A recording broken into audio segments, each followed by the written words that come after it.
Namaste. A very good morning to one and all present here. I am Virajita Chimalapati.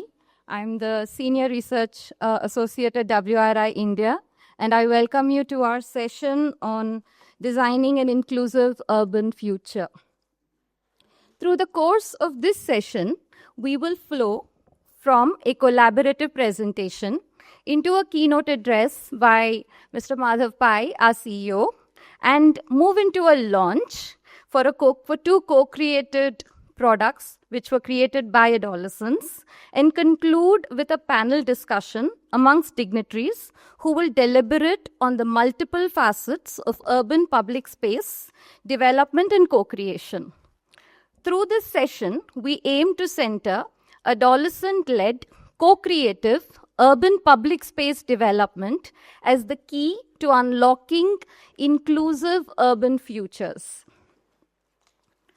To set the tone for this presentation, I would like to invite Prerna V. Mehta, Associate Director, Urban Development, WRI India, to the floor to walk us through how adolescent public space co-creation can become an entry point to co-creation and to co-create safe, vibrant, and healthy public spaces for all. Prerna, the floor is all yours.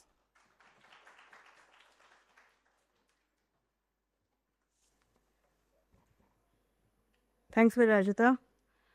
Good morning, everyone, and thank you for joining us today. Today,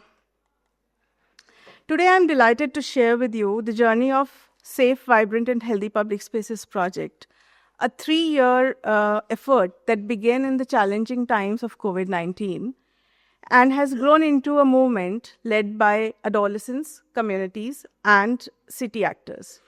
The aim of this project was to address the systemic invisibility of adolescents within urban development.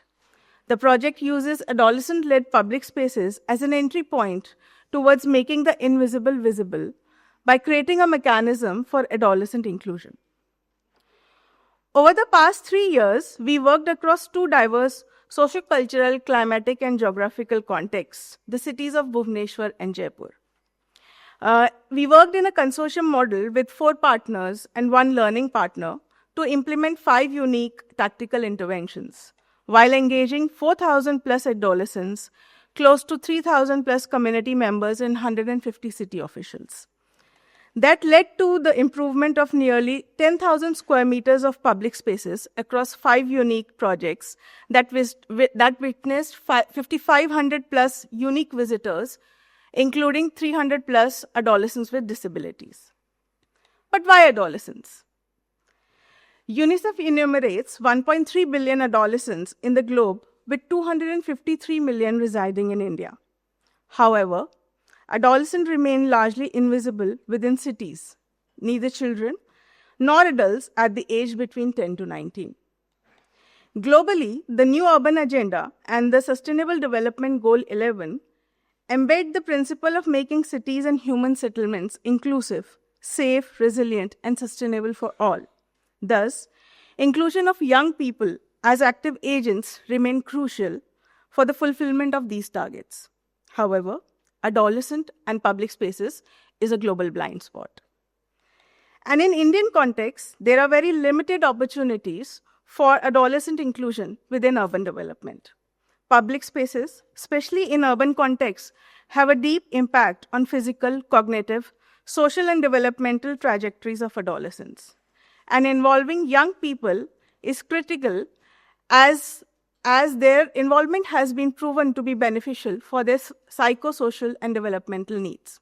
Hence, adolescent-led public spaces development is not just critical urban public infrastructure, but also critical urban health infrastructure that needs due consideration. But why take my word for it?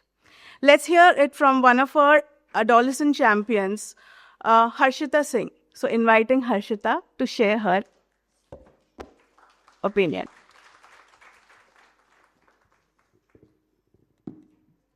Good morning everyone, मेरा नाम हर्षिता सिंह है और मैं जयपुर से हूँ। मैं आई India और इस संस्था से पिछले 2.5 सालों से जुड़ी हुई हूँ। जैसा कि आप जानते हैं, पब्लिक स्पेस, पार्क, प्लेग्राउंड, और नेशनल हाईवे एक्सेट्रा, ये सब हमारे लिए कितना ज़रूरी है।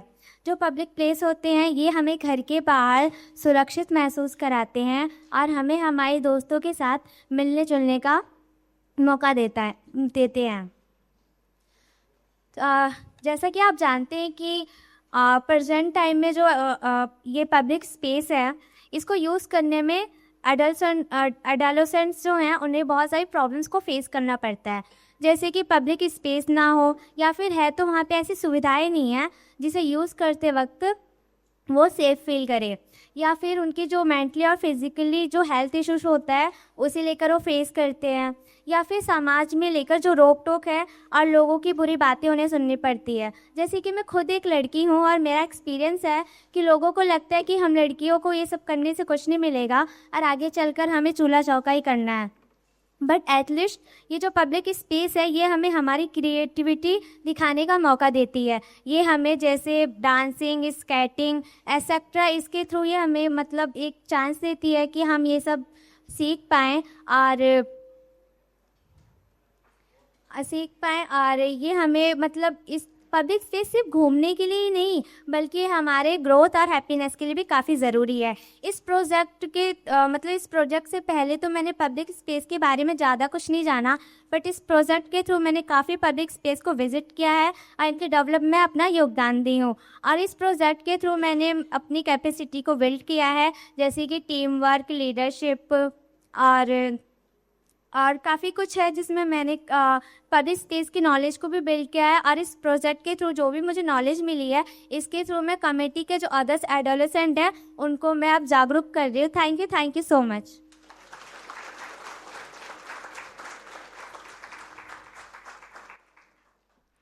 Thank you so much, Harshita, for sharing this with us today.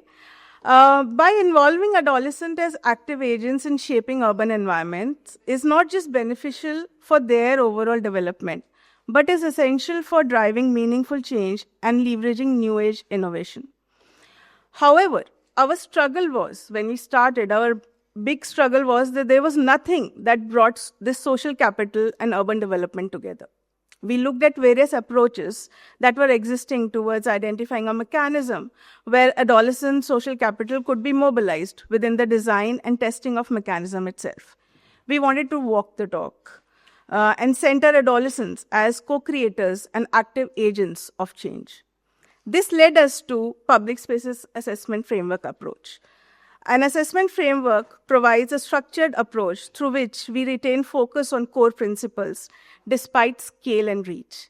It allows the measuring of learning and the outcomes in an organized manner. It also facilitates contextual streamlining and standardization of outcomes.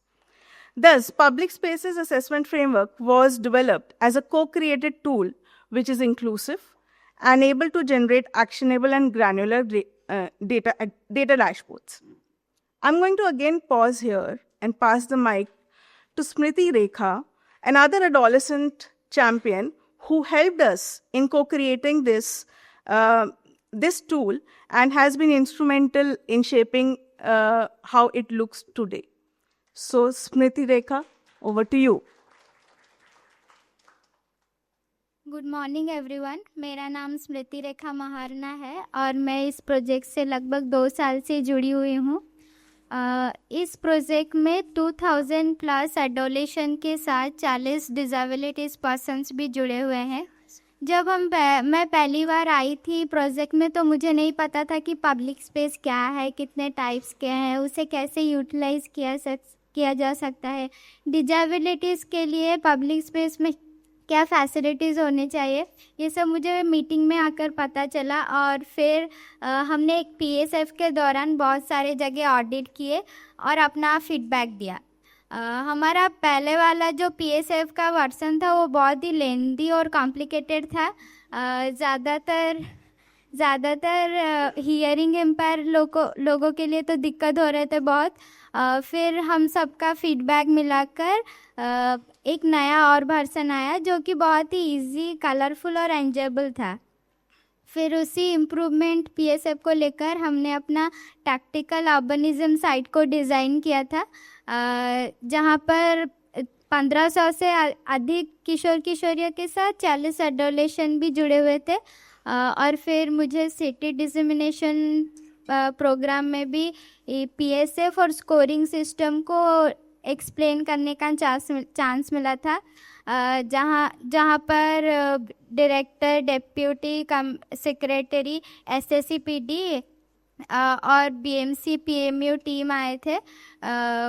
वहाँ पर उनके सामने बोलने में मुझे बहुत confidence feel हुआ था।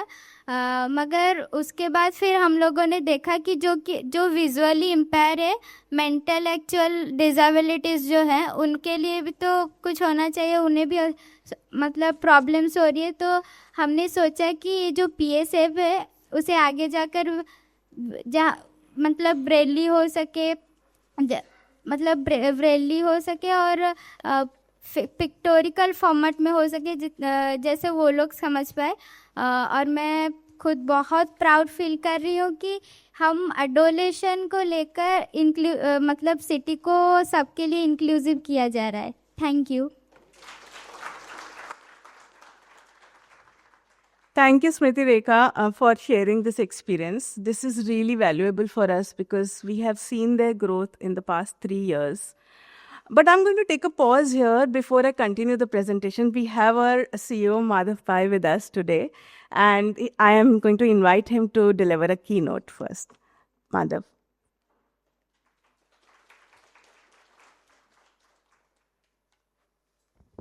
Thank you, and good morning to all of you. I think it's a pleasure to be a part of this conversation.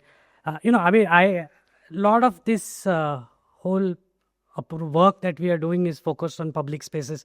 One of the main reasons that I actually became urban planner or a transport planner was basically as a adolescent or even younger.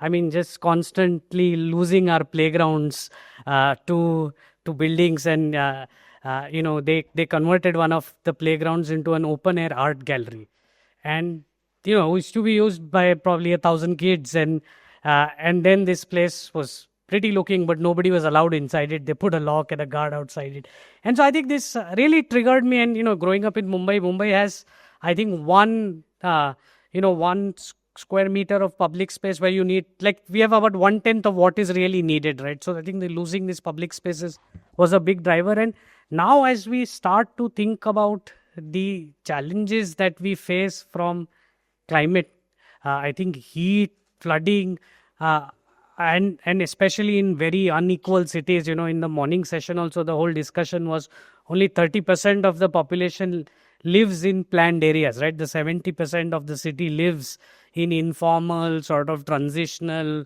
unplanned, and not just cities, the whole country is like that, right? So I think public spaces then become the refuge in a way for all of us to be able to go and use when we are in these sort of extreme events. I was just in a and I think I was just before we were doing some work on grid resilience, right? And I think one of the biggest fears also around, like, as a risk, is that the grid on extreme heat event days, that the grid just collapses, right? And this is, if that happens again, we will be left with public spaces as the only spaces to go.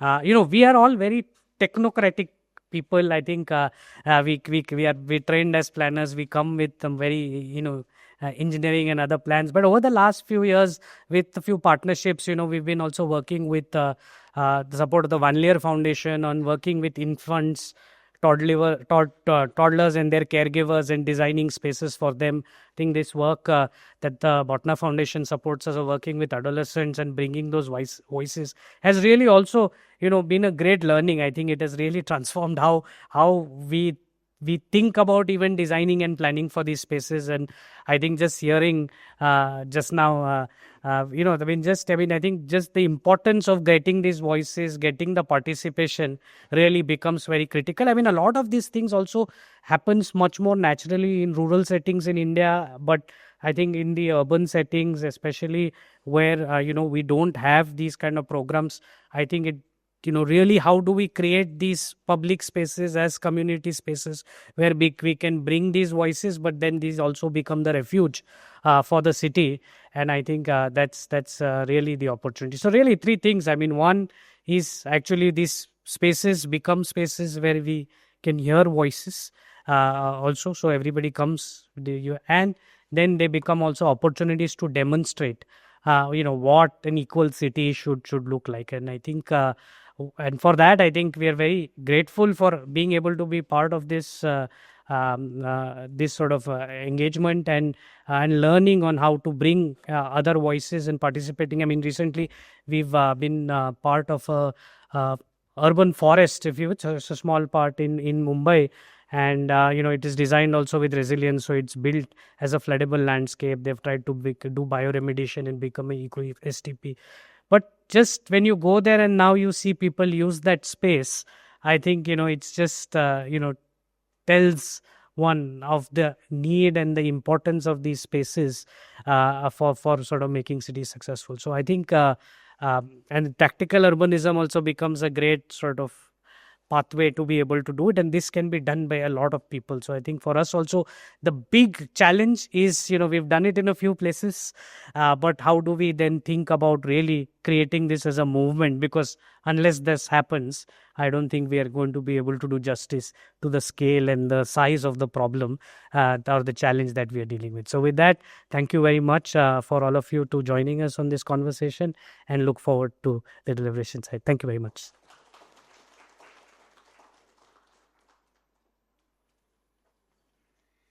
Thank you, Madhav. Thank you for those encouraging words, and I think you've nailed it. We need to sort of really deliberate on how this can be scaled up to make sure that this is part of the India's climate resilience story, and not just a conversation of having public spaces, carving out public spaces in a land-strapped city, and cutting down the profits of those who want to sort of gain out of that. But thank you so much. But moving on to with the presentation, so I'm just going to talk about the framework further. So the public space assessment framework is a hands-on assessment tool that enables the inclusion of adolescents within the urban development process towards the creation of public spaces that respond to their needs. This tool was co-created with and rigorously tested with 1,200 plus adolescents across both cities over 3 years. The PSAF has been used to audit 50 plus public spaces till date, which can potentially provide cities with the data to support their decision making in the development and improvement of these spaces. The framework considers 4 different parameters, namely accessibility, inclusivity, activities, and amenities. These 4 parameters are further broken down into 29 different subparameters. The framework was applied for needs assessment, design development. This framework was applied for needs assessment, design development, and impact assessment across 5 unique projects. Let's look at the public spaces assessment framework in action. Composed of 6 different stages, this process begins with the identification and appraisal stage, which helps establish the gaps and opportunities within the selected public spaces. This is followed by the design and implementation, wherein the design based on the PSAF gap analysis are developed and realized on ground. The next stage is monitoring and evaluation, where PSAF is redeployed to help understand and evaluate the impact of the intervention and inform any course correction required in the design before moving towards permanency or a scale-up. Let's look at each of these stages at some length before I pass it on to our public spaces champions who will explain how they led the process. The first part is identify and appraise. This stage includes identification of potential public spaces, documentation and documentation of space and its surrounding, and assessment of the space using the PSAF. The next is the design stage, which is one of the most critical stages, as this is where the gap analysis translates into collaborative solution formulation. Catering to the fundamentals of co-creative design, this stage was executed in 3 steps for the ease of adolescent understanding and enhanced collaboration. The implementation stage is another most interesting and yet challenging stage of the entire process, as it is the realization of idea on ground. The implementation of this project has been realized through tactical urbanism model, followed by 5 to 10 days of activation showcasing the enhanced potential of the space. The last stage involves observing, assessing, and measuring the nature and the degree of impact created by the interventions. Conducting on-ground surveys post-interventions using the PSAF, and documenting the feedback from the stakeholders. Now, as promised, let's hear from the adolescents on the application of PSAF. This time, I will invite 2 adolescents, one from each city, requesting to share their experience. So I'm going to invite Swayam Shikha Swain and Suhani Mishra in the order of their name calling. So over to you, Swain Shikha Swain. नमस्कार, जय हमारा बचपन. So I am Jhansi Swayam Shikha. I am a GC member of Hamara Bachpan Trust, and I'm really thrilled to tell you about how PSA Public Space Assessment Framework assisted us to design a space that is truly ours, that is adolescents. So in prior to redesign, PSF led us to choose an appropriate location, and it also helped us to know what we needed through multiple audits from nearby locations, nearby institutions, and communities. So we discussed our problems, aspirations, and daily O's. Then we did a three-phase design thinking workshop. More than 450 of us ideated, and this information helped us to form the core of three-phase design thinking workshop. So what is three-phase design thinking workshop? At first, we envisioned the solutions to our issues, then formulated a vision, then we tried to design the zones and amenities. At last, we designed the main TU site plan. Then all kind of activities, materials, and everything what was based on everything what we needed through all these multiple site audits. So then we even conducted a TU phase audit, and we noticed that some parameters were turned into green from red. That is, those were developed, and that was a really great thing. So then various stakeholders during the turnaround of TU Tactical Urbanism Weeks, various stakeholders came to visit our sites, and we gave them the PSAF-based evidence, demonstrating why these changes are really vital for us, and how these changes are reflected on the site. And they really appreciated and praised our efforts to solve those small yet crucial grassroots initiatives for a holistic development. So we even conducted a after TU implementation audit, and we noticed that after 5 to 6 weeks, some parameters were decreased. Like the rating was decreased because some materials didn't last, and that taught us a big thing, which is that permanent infrastructures are really crucial if spaces are to remain adolescent friendly. And the examples of our TUs is first model adolescent hub at Rajdhani Frontage, and I was a part of that TU. Also, the Bhimovoi Street Census Sphere, which was based on the model of inclusive access for differently abled people. And for the model adolescent hub Rajdhani Frontage, the focus was to make it accessible for all kinds of like age friendly and disability friendly. And it was really a great thing. So after that, 5 to 6 weeks, we did post-U audit. Then the best part for PSF is that it really helped us to convince the city leaders, that it provided us with evidence, and we were able to convince the city leaders why these changes are crucial and why our voices must shape our cities. Because when you listen to us, you design for a better future. Thank you. So I would like to pass the mic to Suhani, my friend.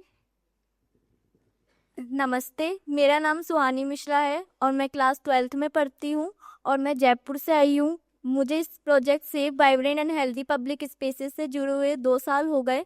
जब मैंने अपने आसपास के सार्वजनिक स्थानों को देखा तो मैंने वहाँ पे देखा कि जो उसकी स्थिति है वो अच्छी नहीं है और वहाँ पे बहुत सुधार की ज़रूरत है।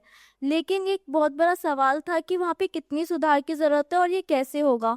इसमें हमारी PSAF टूल ने बहुत मदद की। हमने प्री ऑडिट किया और इससे हमें पता चला कि वहाँ उस पार्क में क्या क्या सुधार की ज़रूरत है और कितनी सुधार की ज़रूरत है।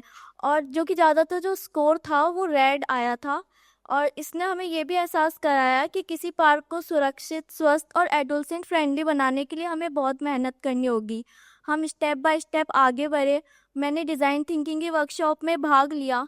वहाँ पे जो प्री ऑडिट से जो भी समस्याएं निकली थी हमने उस पर चर्चा की और उसके सॉल्यूशंस पे भी खुद ही चर्चा की। उसके बाद हमने बुज़ुर्गों, महिलाओं और बच्चों के आवश्यकताओं के अनुसार वहाँ पे जोन डिवाइड करे।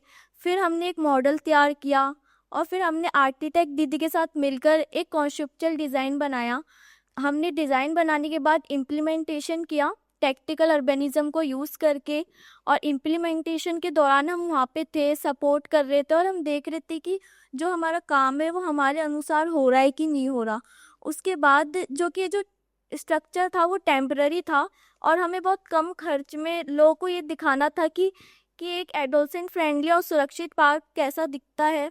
उसके बाद हमने साइट एक्टिवेशन के दौरान ऑडिट किया। उसके बाद मतलब जो रिज़ल्ट था वो ग्रीन और येलो आया था और उस रिज़ल्ट में बहुत बदलाव आया और हमें देख के बहुत खुशी हुई कि हमारी जो मेहनत है वो सफल हो रही है और जो हमारा जो काम है वो हमारे अनुसार हो रहा है। लेकिन जब ट्यू हो गया कुछ समय बाद जब हमने पोस्ट ऑडिट किया तो रिज़ल्ट में कुछ बदलाव आए थे। रिज़ल्ट वापस से रेड और येलो हो गया था और ऐसा इसलिए हुआ जो कि हमें जो टास्क दिया गया था वो टेम्परेरी था और टेम्परेरी की एक लिमिट होती है। तो मुझे ऐसा लगता है कि उसे ग्रीन रखने के लिए हमें उसको परमानेंट करना चाहिए। Thank you.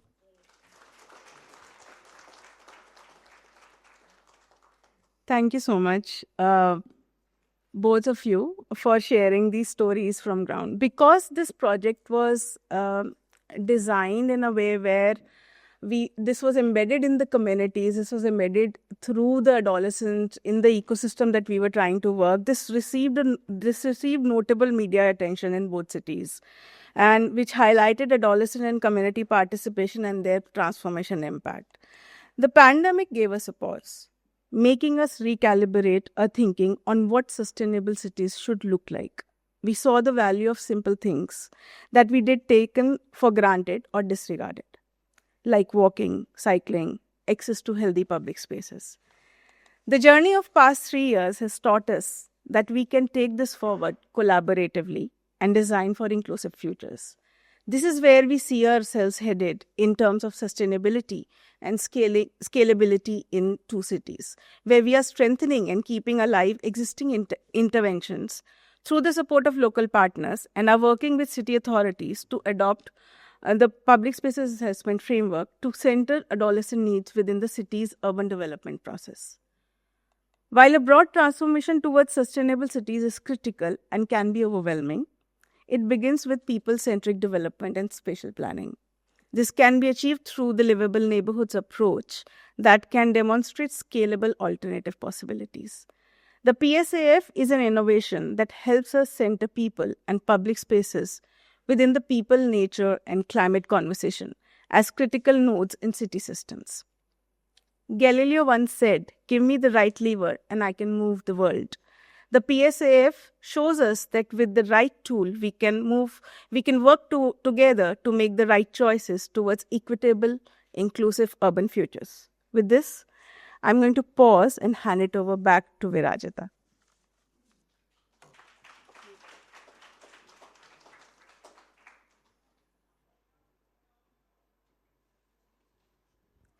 Thank you, Prerna, and thank you to all our public space ambassadors for highlighting public spaces as characters of long-standing urban inequities and adolescents as an isolated, vulnerable demographic who are also future stewards of the cities. A picture equals 1,000 words, and a video, of course, is exponentially more expressive. So I would like to invite you all to please watch a short video that showcases how adolescent inclusion can shape inclusive public spaces. I'd like to invite Siddharth to please play the video. Sorry, yeah. Please enjoy. It's a very nice video.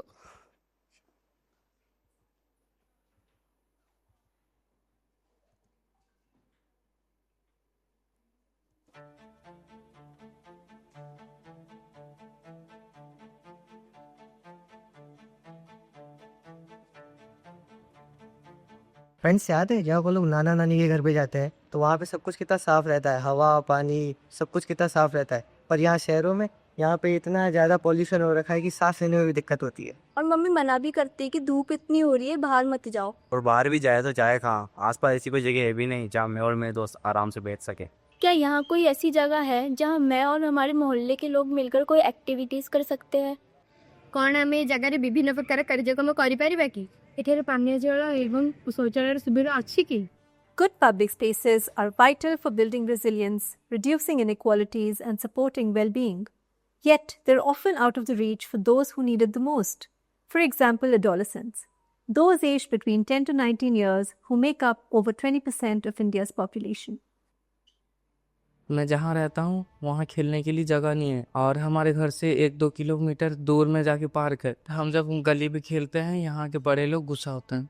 Socio-cultural norms, poor design, and inadequate focus and policy lead to exclusion of this cohort in public spaces. The Safe, Vibrant and Healthy Public Spaces project in Bhubaneswar and Jaipur showcases how quality public spaces support adolescent well-being, especially in low-income, climate-vulnerable communities.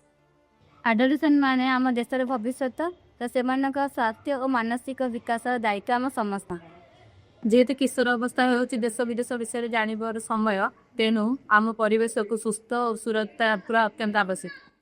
Through the Safe, Vibrant and Healthy Public Spaces project, we have achieved two major outcomes. First, creating public spaces champions, where adolescents have been equipped to reimagine and transform public spaces like cater to their needs. This is being done through including them meaningfully in the process of public spaces development.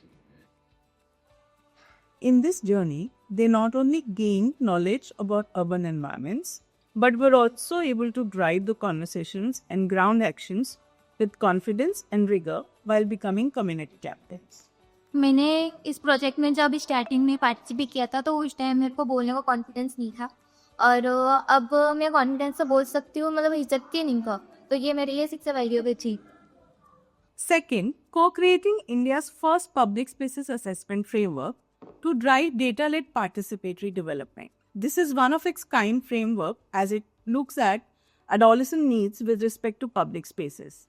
It's a hands-on tool tested by 1200 plus adolescents and stakeholders to create proof of concept for adolescent-friendly public spaces.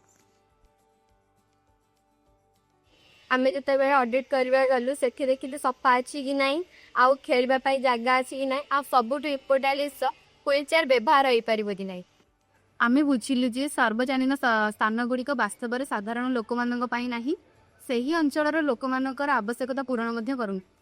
Leading with data and strong voices, our public spaces champions continue to engage with other adolescents, city officials, field experts, and local leaders. अब जैसे मान लो हम भी आगे जाके public places पे और बच्चों को ऐसे सिखाएंगे कि हमारा क्या काम है, आगे जाके आपको पब्लिक प्लेस के लिए क्या क्या करना पड़ेगा। मु सरकारी अधिकारी को अनुरोध करुछि कि पूरा सहर रे एमनीति ऑडिट करंतु ओ तंका आखपाखरे थिबा किशोरी किशोरी बालिका मानक ठारू मतामत नियंतु। This project is a great example of highlighting that when adolescents transform their own public spaces, they are not only improving it for themselves, but they are shaping an environment that benefits everyone. At WRI India, we collaborate with city governments to advance this idea of people-centered development, championing people's voices and supporting their meaningful participation in urban planning is absolutely essential for us to create a livable future. इस project पे आने के बाद हम decision ले रहे हैं तो फिर हमारा भी एक तरीके से श्योरिटी हो रही है हमारी भी कि हम ही हमारी लाइफ कंट्रोल कर रहे हैं, ना कि कोई और कर रहा है। जितेबाला आम परिवेश सुस्थ रम सुस्थ रहा एवं आम देश को आगू बढ़ाने साहाय्य करे। इन्वायरमेंट अच्छा रहेगा तो आपका मूड अच्छा रहेगा और जैसे कि आप जानते हैं happiness is the best medicine.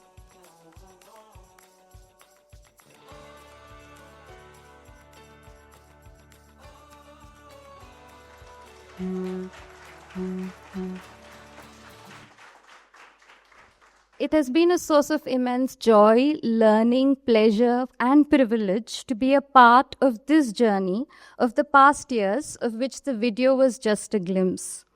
This journey has culminated in 2 bespoke tools that foster meaningful dialogue and engagement between adolescents, city officials, community members, and other actors in the urban public space development ecosystem.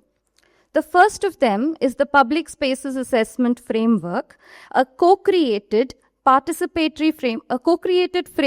for participatory adolescent-led safe, vibrant, and healthy public spaces assessment.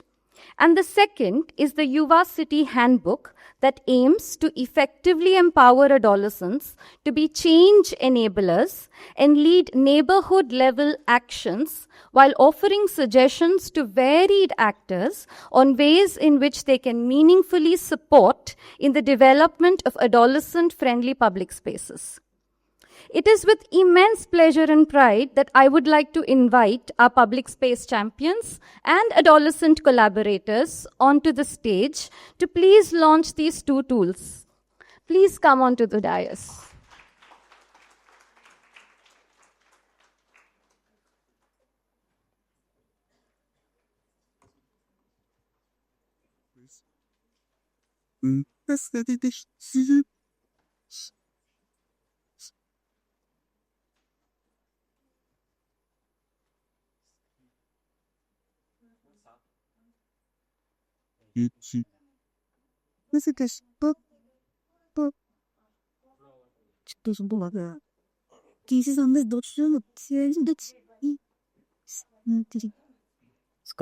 ये आप ये पकड़े book से आप बस आप book सबको मिला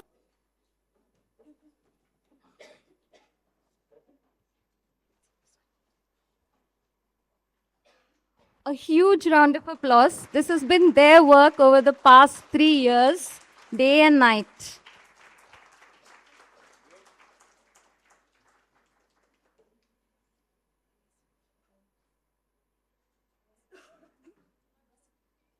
Oh, I now invite them to please launch the Yuva City Handbook, the second tool.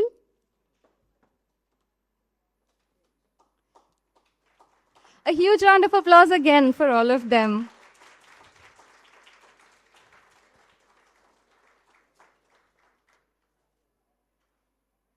Thank you so much to our public spaces champions. I've learned a lot from all of you. Thank you again. I would now like to invite onto stage our distinguished panel to discuss the designing of pathways for co-creating inclusive urban futures through participatory urban public space development. First, I'd like to invite Jaya Dhindor, Executive Director, WRI India, Akhila Shivdas, Chief Functionary, Managing Trustee, Center for Advocacy and Research, Mr. Abhishek Surana, District Collector and District Magistrate, Churu, Rajasthan, Mr. Amit Joshi, CEO, Palladium, India, Mr. Shishir Ranjan Das, Lead Urban Habitat Initiatives, Tata Steel Foundation. I pass the mic floor over to you, Jaya.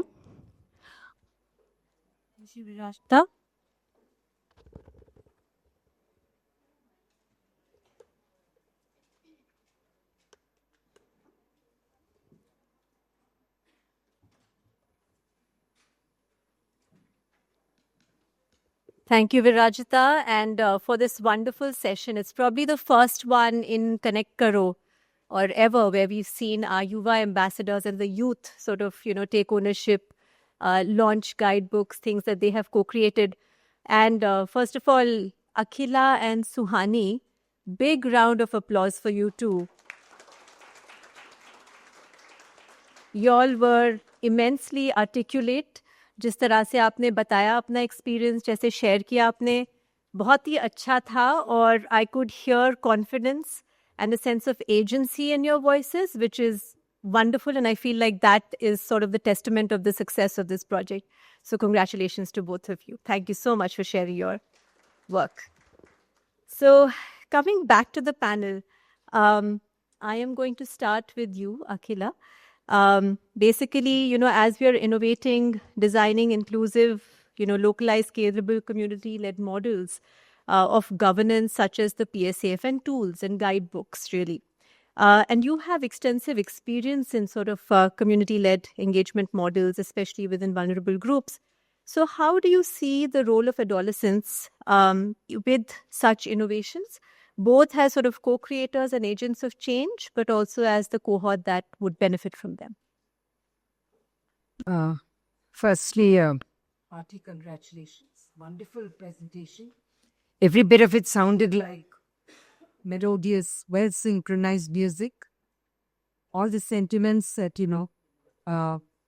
are constantly sort of echoing and articulating wherever we get the chance. I want to just, preface it.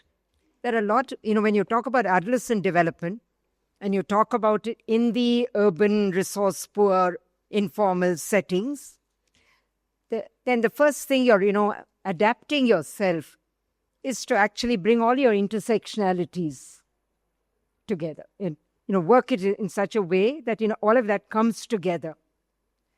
A lot of the work that you all have done, similar kind of work we have done, and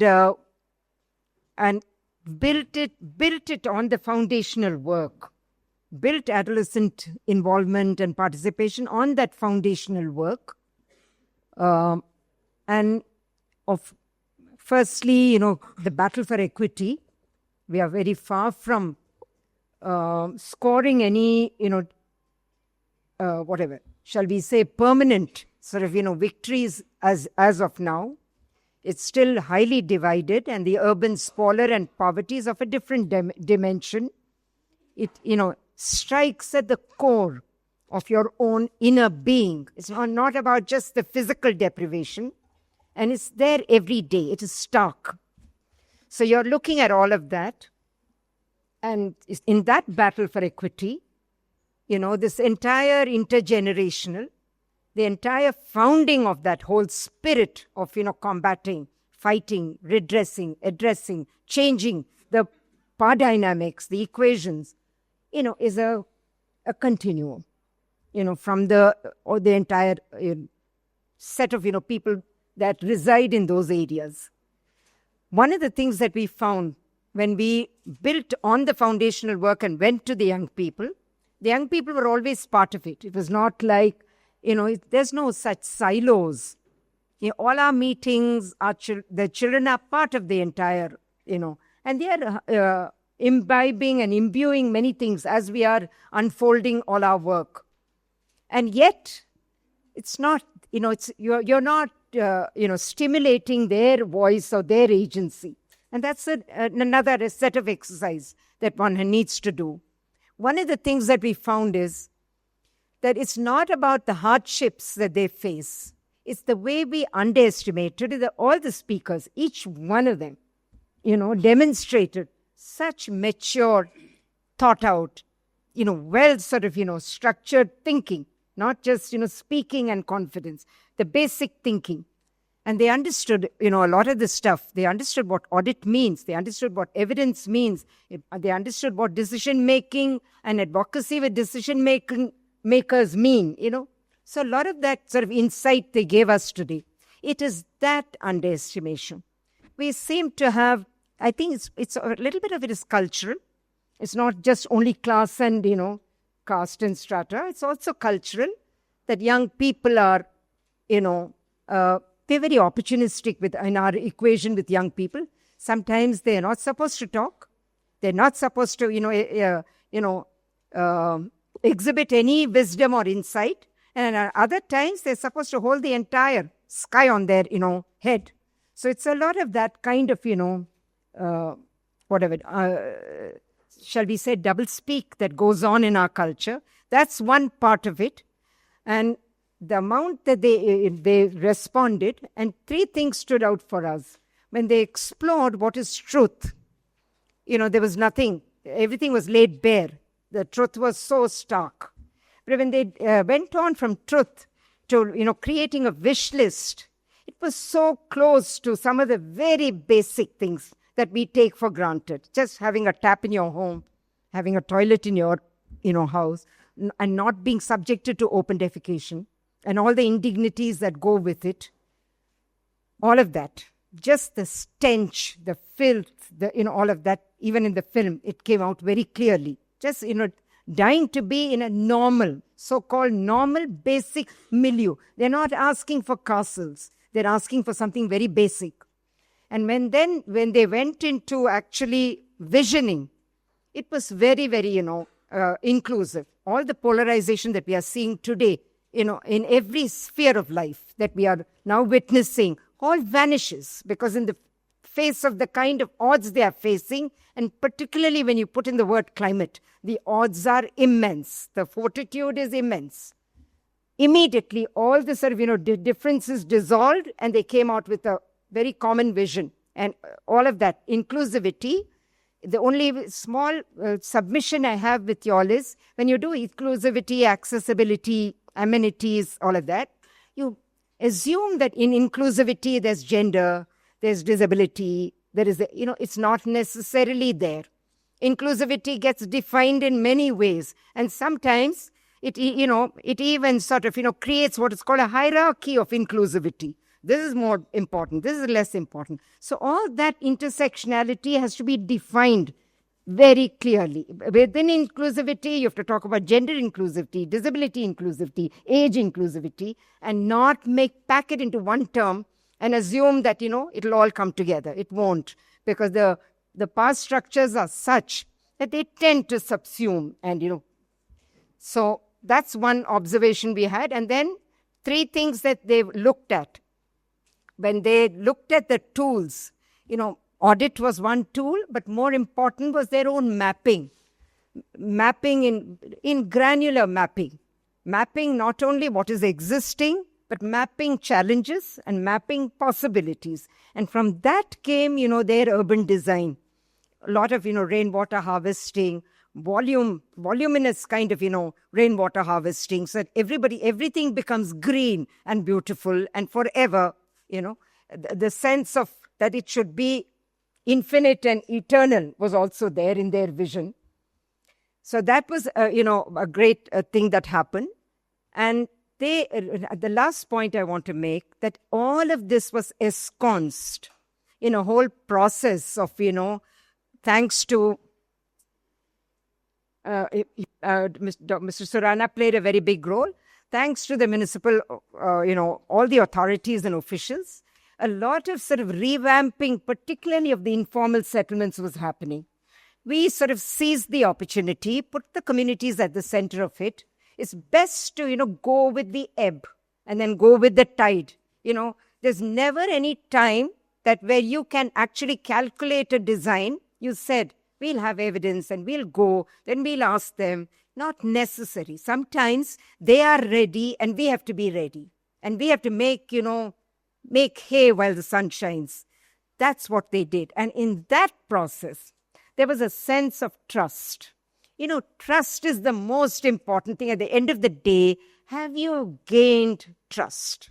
And young people, this is so important because every day we are getting some horrendous, data and statistics about how anxiety, neurosis, and depression is, seizing young people. So please don't stop. This is not just about audit and evidence. It's about being and people, stretch out, go to your peers and make them part of all this process of hope. This is all about hope and trust. Did you instill hope and trust? And that's where I think it all came together. Yeah, I'll stop. Thank you so much, Akhila. I think, and also for shining the light on the fact that there are so many nuances to equity and inclusion, and also the fact that it is a continuum. Thank you for sharing your experience. Abhishek ji, coming to you now. You have been leading work on climate action and heat action plans within your administrative district. And you've been working with vulnerable communities. It's something which is close to your heart. It's personal for you, right? So from your perspective as a policy maker and the executive officer of a ULB, how can public spaces effectively address urban climate vulnerabilities and become good models of climate resilience so that other places can also take them up? First of all, I would like to thank WRI to organize, bring all of these people together and organize this conference. And I'm very glad that we are talking about public spaces, especially in urban areas. I have been a practitioner for the last 6 years, and the most of the time we hear about waste management, or at max we hear about transportation issues. It's, I think, the first time that I'm at a conference where we are talking about public spaces, and this is something, as you rightly pointed out, very close to my heart. And during the keynote, Madhav also pointed out how in the childhood days there used to be parks and playgrounds, and gradually over a period of time, whether they were encroached upon or they were utilized for some other purpose. So I belong to Rajasthan, and I got an opportunity to work in Rajasthan. So when I see initiatives like what PSAF was done by WRI, I feel that as an administrator, we have to play whatever little role that we can do in bringing all the stakeholders together. If you may allow, I'll speak slightly in Hindi also. Last में अभी एक slide जब आपने दिखाई थी, उसमें 5-6 बिंदु थे, और उन बिंदुओं में 3 या 4 जगह पे सिटी लेवल अथॉरिटीज़ के लिए लिखा था. तो city level authorities play a very critical role. अगर जयपुर की बात करें, जो आपने प्रश्न पूछा कि how public spaces can play a critical role for climate vulnerabilities. Jaipur famous है अपने हेरिटेज एरिया के लिए और अपने बाजार्स के लिए. आप में से कई लोगों ने सुना होगा जौहरी Bazaar, Chaura Rasta. These are world famous. Hawa Mahal, सब वर्ल्ड फेमस एरियाज हैं. एंड वहाँ पे जो बाजार्स हैं, दे आर उनमें शेड है. There is a baramda in front of shops. So आज के 100-125 साल पहले जो भी एडमिनिस्ट्रेटर थे, उन्होंने ये सोचा कि जो इतनी गर्मी पड़ती है, मार्केट में लोग आते हैं, इनको दिक्कत होती है, दुकानें नहीं चलती है, तो हम क्यों ना इन पे शेड्स बनाए. So, that thinking was there 100 years ago, and which is why these bazaars were covered. You will be also surprised to know कि जो covered बरामदा है, उसके नीचे उतना ही बड़ा एक storm water drain है. जितने भी बाजार हैं, जिसमें जयपुर के जो बाजार हैं, उतना ही बड़ा नीचे स्टॉर्म वाटर ड्रेन है. अभी की नीचे जो सेशन चल रहा था, उसमें बात हो रही थी कि सूरत में ड्रेन्स बनाए गए जिसमें से मारुति चली जाती है. उतने ही बड़े ड्रेन्स जयपुर में आज के 150 साल पहले हम उस टाइम के एडमिनिस्ट्रेटर्स ने बनाए थे. Which is why you see in old Jaipur, in the heritage city, जब अर्बन फ्लडिंग होती है, क्योंकि आजकल बहुत एक्सट्रीम वेदर इवेंट्स होने लगे और rainfall suddenly 100 mm 200 mm with in 2 hours और 1 hour होती है, तो पानी बहुत देर तक रुकता नहीं है. वो कंटिन्यूसली फ्लो होता है, और विद इन 15-20 minutes और at max 1 hour the water flows out, because though that planning was already there. Jaipur is one of the best plan city in that way, the old city. उसी तरह से मुझे लगता है कि इन मॉडर्न टाइम्स अब हमें हमारी सबसे पहले तो हमारी लीगेसी और हिस्ट्री से सीखने की ज़रूरत है. पुराने टाइम पे स्टेप वेल्स हुआ करते थे. I was posted in Jodhpur also before Jaipur, and in Jodhpur also there were lot of step wells. In Jaipur also there were lot of step wells. Step wells पे एनक्रोचमेंट होता जा रहा है, जबकि ये स्टेप वेल्स काम आते थे कि जब भी बारिश होती थी तो बारिश का पानी भी उनमें आता था, और लोगों को अपने घर पे साफ पानी की ड्रिंकिंग वाटर के लिए भी अवेलेबिलिटी इन स्टेप वेल्स, या जो बावड़ीज जिनको कहते हैं, वहाँ से होती थी. आज अब उन स्टेप वेल्स पे एनक्रोचमेंट हो रहा है, उनको कवर किया जा रहा है, उन पे नई बिल्डिंग्स बनाई जा रही है. तो हमें सबसे पहले तो इस हेरिटेज को हमें बचाना है. जयपुर का ही एक और मैं एग्जांपल दूं. जयपुर में एक पॉइंट ऑफ टाइम पे there were 300 water bodies, not just step wells, like the lakes and ponds and उस तरह से जो बड़ी वाटर बॉडीज होती है. लेकिन आज अगर हम बात करें तो जयपुर में सिर्फ 2 वाटर बॉडीज़ बची हैं. एक जल महल जो काफ़ी फेमस है, जहाँ पे लोग हमेशा आमेर जाते हैं तो दे गेट फोटोज़ क्लिक, और एक छोटी एक और लेक है जो मानसरोवर साइड पे. Those are the only 2 lakes that are left in Jaipur. तो हमें ये जो पॉन्ड्स और लेक्स और ये भी जो सिटी एरिया में, और जैसे जैसे सिटी का एक्सपांशन होता है, तो ये जो प्रेशर होता है कि इन पे एनक्रोचमेंट हो जाए, लोग इलीगल कंस्ट्रक्शन कर लें या उसको प्लानिंग का भी पार्ट कर लेते हैं। अभी इसका रीसेंट एग्जांपल मैं आपको बताऊं, मैं आज सुबह थोड़ा इस कॉन्फ्रेंस में आने के लिए लेट हो गया क्योंकि मैं अभी जहां पोस्टेड हूँ, I am posted in a place called Churu. I am a district collector of that place and we have 10 municipal bodies in Churu district. One of them is called Sujangarh. It's a medium-sized town with a population of 1.5 lakh. और वहाँ पे ये स्थितियाँ हो गई है कि पिछले 4 दिनों में लगभग 300 मिलीमीटर बारिश हुई है और पूरा टाउन अभी जो है पानी के अंदर है। वहाँ पे जो वाटर बॉडीज थी जो लगभग 10-10 हेक्टेयर जिनका एरिया था, आज वो रिड्यूस होकर 1/2 हेक्टेयर में रह गया। तो जो वाटर लॉगिंग की भी जो हम बात करते हैं, तो वो जो जब एनक्रोचमेंट हो रहा है तो वहाँ पे हम पानी को निकाल नहीं पा रहे हैं और उसकी वजह से नई प्रॉब्लम्स क्रिएट कर रहे हैं। तो इन सबको अगर हम साथ में लेके आते हैं तो मुझे लगता है कि एक तो PSAF जैसे फ्रेमवर्क को हमें हमारे प्लानिंग प्रोसेस का पार्ट बनाना पड़ेगा। सबसे इम्पोर्टेंट ये है कि जो एडमिनिस्ट्रेटर्स हैं, जो मिड लेवल मैनेजर्स हैं, जिसकी अभी पहले भी बात हुई, उनको भी, चाहे आप कैप्सूल कोर्सेज कहिए, चाहे आप स्मॉल कोर्सेज कहिए, उनको किस तरह से इन चीज़ों के बारे में बताए कि वो एक तो लॉन्ग टर्म इन चीज़ों की प्लानिंग कर सकें।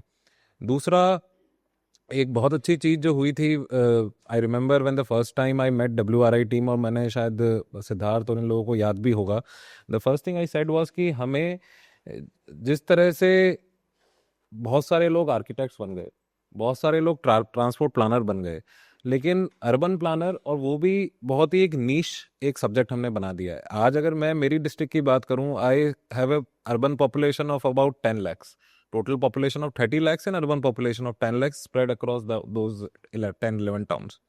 We don't have a single urban planner. और हमारे जो जो भी एग्जीक्यूटिव ऑफिसर्स हैं, कमिश्नर्स हैं, neither do they have bandwidth, neither do they have knowledge.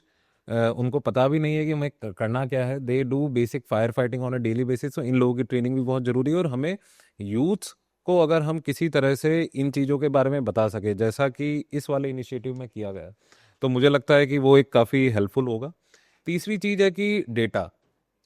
Urban local bodies के पास डेटा भी नहीं है बेसिक चीज़ों का। अभी चुरू में हमने एक काम किया था कि we built a heat wave action plan for the town of Churu. हमने वार्ड लेवल पे मैपिंग करी, व्हाट आर द कुछ हमने बिंदु उठाए जो किसी वार्ड को सेंसिटिव बनाते हैं to heat wave. For example, vulnerable population अगर वहाँ पे रहती है, वहाँ पे ग्रीन कवर क्या है, वहाँ पे पाथ्स है या नहीं है, वहाँ पे बिल्ट अप एरिया कितना है, कुछ इस तरह के जो डेटा पॉइंट्स हमने उठाए और उसको लेके हमने एक हीट वेव एक्शन प्लान बनाया।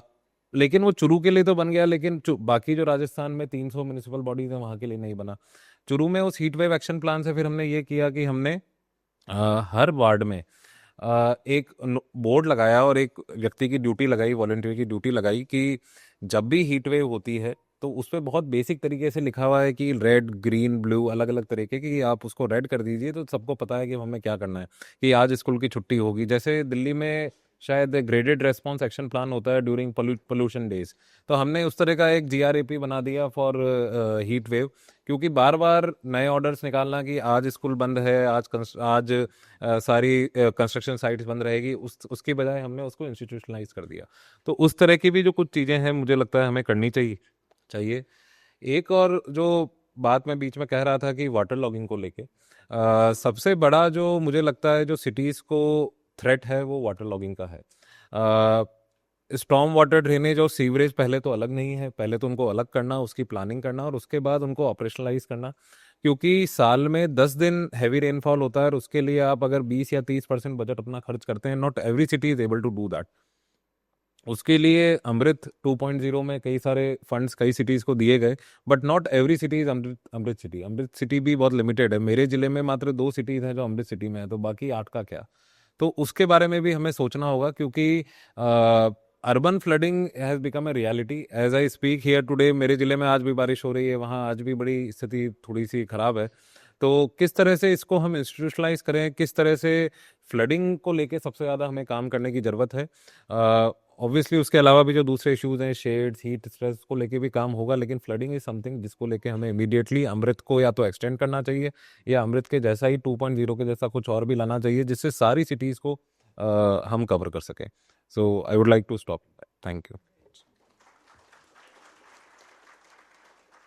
Thank you very much Abhishek ji. आपने जो बात कैपेसिटी के बारे में कही और कैसे एडोलेसेंट्स, अब जब एडोलेसेंट्स आप सुन रहे हैं कि अर्बन प्लानिंग में काफ़ी कमी है, लोग नहीं हैं, तो कैसे इसमें वो स्टेप इन कर सकते हैं, कैसे वो कैपेसिटीज़ बिल्ड कर सकते हैं, ये बहुत ज़रूरी बात कही आपने। Thank you for that perspective. Now I'm going to come to you, Amit, basically to say that, you work on livelihoods, climate, environment, those kind of aspects. From a sort of consultancy standpoint, how do we intentionally design and govern public spaces in a way which are not only reflective of community voices, a lot of what you heard, but are also creating opportunities for vulnerable communities, marginalized groups like women, like adolescents? How do we expand opportunities through the public spaces? Thank you, WI, for this opportunity, and great to see these ambassadors of change and WRI to be the voice of change. And what Madhav highlighted, when we were kid, hitting at 4 o'clock in the afternoon, we could see the public space calling us for the fun, and with the rapid urbanization, it is losing. It was amazing to see the awareness of these kids talking about evidence-based planning, which is the necessity, talking about sustainable infrastructure, making it more permanent, and of course, Abhishek ji, the way you highlighted about institutionalizing this framework on ground, and embedding the traditional knowledge whatever we have. While I would not talk about those frameworks, but some of the examples which we have executed as part of our engagements as city transformation office in couple of cities. We manage city transformation office of a city called Pimpri-Chinchwad Corporation. While we have been there at the design phase in terms of what exactly the city needs, and when we are designing, we need to focus for whom and where. And definitely the public space is one space which is much more comfortable for all those vulnerable groups, because not just enjoying as a placemaking area, but also as economic livelihood. And one key aspect when the young ambassador highlighted that how we make it a permanent solution so that it is sustainable for year together. One example which Pimpri-Chinchwad did couple of years back is that we realized the public toilets are not properly maintained. Of course, every urban local body has its own challenges. They have the ecosystem which is tended out to maintain this public toilet. So, and we know the Swachh Bharat Abhiyan has been a movement which has made this much more aware that our public toilets need to be cleaned and to be maintained for the vulnerable populations. Pimpri-Chinchwad, under the leadership of the respective commissioners, designed a program called Navi Disa, wherein we created self-help groups, women self-help groups from the community, and we took a couple of public toilets, not the entire set, because it would disturb the ecosystem and it has its own challenges, to prove a point that the self-help groups can maintain the public toilets which they are using, because there is an inherent need for them to maintain it, there is an incentive for them to maintain it, and also infused a livelihood angle to it. The corporation which is paying X amount of money to a vendor who is supposed to manage this public toilet would be paid to the women SHGs itself. So that itself took care of their livelihood. The per set toilet fees per day was roughly around 900 rupees and so on and so forth. That is now being earned by the same women self-help groups. Now that is not where the corporation as in ended the engagement. This self-help groups had been used as a voice of change for the corporation, disseminating the welfare programs of the corporation. And obviously there are various initiatives wherein the commissioner meets these self-help groups to see that how they can ambassade certain changes and so on, so how other livelihood opportunities can be tagged in with them, so that it is not just the toilet program, but also they take a few other initiatives which would enhance their livelihood as well as maintain the same public spaces. So this is one example wherein infusing effective urban planning methodologies as well as ensuring there is a economic livelihood sustainability attached to it, so that it becomes a permanent feature as such. So that's one example. Similarly, while we are designing the city strategy, we realized that as Abhishek ji highlighted, the ponds are shrinking. Similarly, the green spaces are also shrinking, disparate. So how we connect all the green spaces? So there is a program which the corporation design, and I'm sure there are similar programs across the cities, whether it is nurturing neighborhoods in Bhubaneswar and various others. So I would highlight the city designed a program called Harit Setu, wherein connecting all the green spaces across Pimpri-Chinchwad, and city has raised India's first green municipal bond of 200 odd crore, out of which a portion of it would be allocated to connecting the greens and so on and so forth. So while we talk about these voices of change, these pilots, but there's need to institutionalize, which you rightly said, sir, and ma'am, you highlighted, and with the speed, scale, and of course we could see the dare which we have, and as Palladium we create certain solutions which would scale up in a effective level, and so on. So that these are some of the examples where we can embed the economic angle to it, should make it more sustainable as such. No, thank you very much, Amit. I think yes. One of the things to pay attention to is also in terms of livelihoods, how to move from low value to high value livelihoods also. So while women self-help groups are coming in for operations and maintenance, what is the higher up the value chain planners, things of that nature that we can create through this opportunity. To that point, coming to you, Shishir, now, you have been instrumental in kind of operationalizing the Jaga mission. The Jaga mission, for those who are not aware, is one of the largest slum rehabilitation programs in Asia, in India. It's a first of its kind. Please go look it up. There are amazing lessons of what that place has achieved. Public spaces and a lot of the civic amenities were a big part of the slum upgradation and the work that has happened through the Jaga mission. And I want to understand from you is that, despite growing evidence, it's very clear to all of us here, possibly in this room, that public spaces have a very inherent value, which sometimes we don't quantify, and so it's not obvious to us in economic terms, but they have a very important inherent value. So what kind of systemic shifts are required to make this, a priority in the consciousness of, government and kind of all the private actors and stakeholders that are around it? Thank you, Jaya. After listening those four young speakers, I don't think there is any necessity for us to discuss on this. Yesterday, when I was traveling from Bhubaneswar to Delhi, so there was one co-worker, I would say that a co-speaker, he was also traveling with me. So very kindly he has put his mobile on voice. So he was speaking to someone. So the person asked him, where are you going? So he WRI is organized. I'm going to that. So then the other person asked, I know WRI. अरे ये बोला नहीं आपको पता नहीं है बहुत बड़ा ऑर्गेनाइजेशन है तो उसके बाद वो बोला नहीं वो तो बहुत रिसर्च करते हैं. And then after that this person has told one thing, that the person who was traveling with me, I could not meet him after we get down from the flight. He finished somewhere, I will look for him somewhere. Okay, so he told that they do some work on change to the system also. Okay, and from that time I was thinking that in my 25 years of working with the government, I could not change system. And system is sitting next to me. So the little work you can do with the system, that learned me a lots of lesson. And the first, when we have started working in the slums in Odisha, so I realized that lots of young people started working with me. We are having, my team was about all were young, just passed out, 110 people, they are fellows with me. So I asked them, can you go to the slum and can you tell me, go to 100 slums and tell me that your work is to start from the 6 a.m. in the morning and you will leave by 10. Your food, water, everything will be supplied there. But you tell me that how much of time the slum dwellers is spent on what. Okay, so that you have to just do nothing to do. Okay, just sit down on a veranda and just observe that. So they selectively observed some of the households, and then it has come up that a slum dweller spend 85% of her time outside the home. Okay.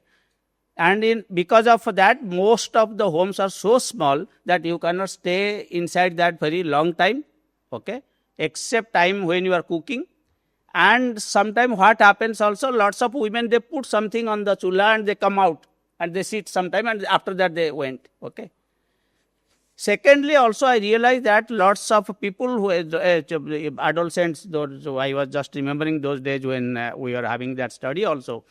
Adolescents coming back from the school, thrown their bags in the home, and then they are coming to play somewhere, okay. And I was visiting one of the coastal slum that is in Konarak, okay. You might have heard, some people have heard of Konarak, okay. There is a Nulia side there, those fisher folk families, and there are about 1,200 families are there. So there is a cyclone shelter, and cyclone shelter ramp का ऊपर लोग ने बच्चों ने क्या कर रहे थे कि जो बॉटल से, प्लास्टिक बॉटल से, उसका पर बैठ के वो लोग खिसड़ रहे थे, क्योंकि वो आपका नहीं है, उधर है नहीं. तो then I came back, I started lots of discussions. As I have told you that influencing system is very, very difficult, okay. So you have to do something and then demonstrate, and they will see, and after that they will realize, okay. So then I started doing in that particular slum something, so which is known as open spaces. And we made one thing, and after that we have, in Odisha, we have finished about 1,500 open spaces, okay. But one thing we have made as a principle, that there will be no boundary. Once there is a boundary, the boundary is a good money making. So that's why everyone is interested to do a boundary. And boundary will make you a segregation that the people, those who wanted to enter into that open space, should not enter, okay. In the name of the cows, stray dogs, we always try to create a boundary, and once you create a boundary, that will be used by a very few particular selected people. It will not be used by everyone, okay. Then second learning that has come up from the doing all these open spaces is that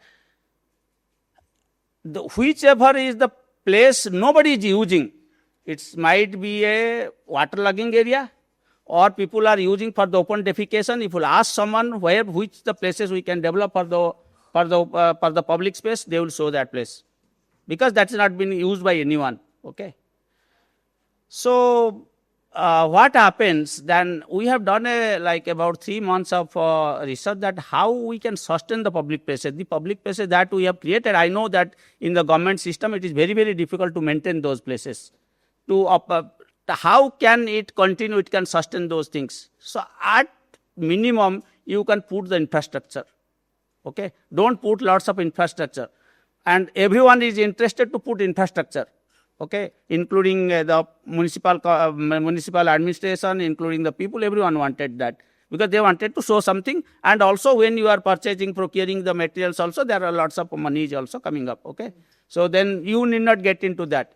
You try to as minimum as infrastructure, but try to do something which is require less and less maintenance. I am saying you that Konarak city, after 6 months when I visited, all those children's play equipments has been put up, all has been rusted because of it's next to the sea.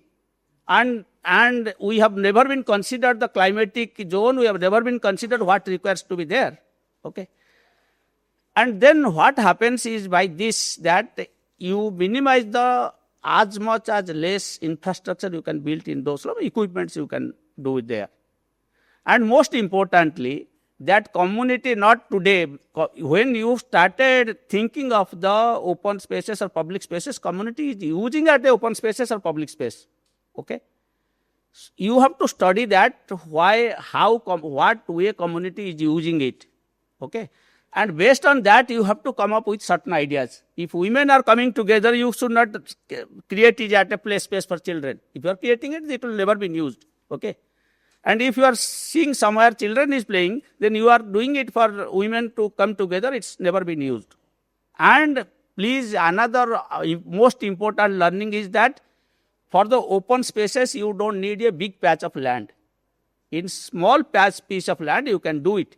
Even a house of the veranda, you can make it as a open spaces also, okay. And this is my learning. And sometime I invite every one of you to visit to Odisha to see the work that has been done in some of the slums, and you will be see that with minimum intervention people are using it. So that's the most important learning for me. Thank you. Thank you. Thank you, Shishir. So in a closing round, what I would like to ask all of you is this one question about, the kind of adolescent participation that we have seen through this program. We need much more public spaces. We need co-created public spaces. We need participation as not just a tick mark, but actual real participation for these things to kind of flourish and for them to kind of, sustain. What is the one thing, in your opinion, that it would take to ensure this kind of participation in public spaces? And I'll say especially in small and medium cities in India where capacities are oftentimes constrained, to be able to develop them at scale and speed. Starting with you, Akhil. Yes. Okay, so one sort of, key lesson we have learned over the years is, this tango, this little dance between demand and supply, between voice and response. And we find that, just to get that happening together, or making it happen together or whatever, is a big challenge. So one, either you're mistiming it or miscuing it at some point of time. At another point of time, you've missed the opportunity. Somebody has done something. So I think the most important thing is, to institutionalize the mechanisms. It can't be that every time you get up and come with a fresh demand, or you wait for a voice to emerge out of a crisis or out of a compulsion or an imperative. I think setting up the mechanisms is absolutely important. Urban governance is starving for any kind of even a structure of governance. No system can deliver. The system at best can anchor if there is a mechanism. If there is no mechanism, if they can't even anchor, they don't even know what's happening. The left doesn't know the right, and vice versa. So I think the most important thing is the mechanism. They keep conceiving of this. Even under the 74th Amendment, it's all been stipulated. It's not like we are saying anything new, or we are, there's no sort of, reinvention. It's all been invented. And yet there's just no sort of, the trust deficit is so high, and the sense of belonging is so, low. And so sort of, there's almost a sense of disowning and, shall we say, disenfranchisement constantly. People are being subjected to. And the system is not doing it because it wants to, but because it has no option. It just shuts the door. It is defensive. It doesn't want to talk to people. It doesn't know who to talk to, and doesn't know how to, channelize that dialogue, all that healing. It's not just dialogue. It's, learning about each other. None of that effort is happening. And the only effort that is happening is what, Amit referred to as the self-help groups. A little bit of solace, a little bit of support groups are emerging. Beyond that, nothing. So I think that's the big thing that needs to be done. They had conceived of something called a Shahri Manch, but it never took off.